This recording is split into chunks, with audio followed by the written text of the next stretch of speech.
चलो बच्चों, आज मैं तुम्हें एक ऐसी कहानी सुनाता हूँ जो बहुत पुरानी है, लेकिन इतनी दिलचस्प कि सुनकर तुम्हारा दिल खुश हो जाएगा। एक वक्त था जब एक बड़े जंगल में सब जानवर बहुत खुशी से रहते थे।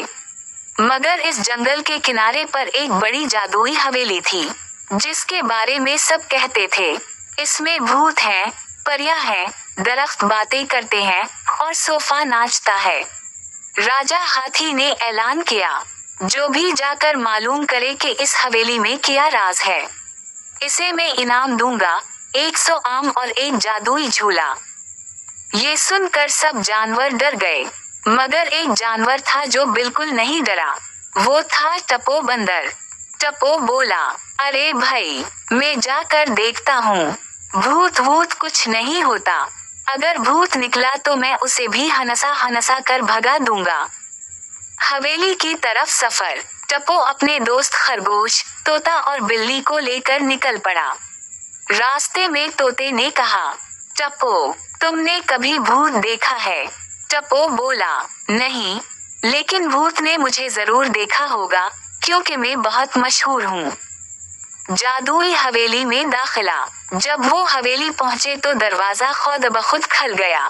छर्रर। अंदर गए तो एक बड़ी कुर्सी बोली, खुश आमदीद, बैठ जाओ, मैं खुद झूला झुलाऊंगी। टप्पू हंसा और बोला, वाह भाई, ऐसी कुर्सी तो मेरे जंगल में भी होनी चाहिए। फिर एक जादुई दरख्त आया, जो हंस रहा था। दरख्त ने कहा, टप्पू बंदर, तुम सबसे बहादुर हो, इसलिए तुम्हें एक राज बताता हूँ। जादू का राज। दरख्त ने कहा, ये हवेली दरअसल जादू की जगह नहीं, बल्कि एक हंसी खुशी की जगह है।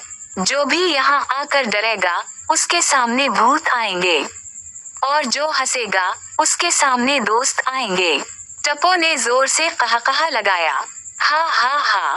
तो बस इतनी सी बात थी। इतने में सोफा नाचने लगा, मेज ने तालियां बजाएं और पर्दे ने बांसुरी बजाई।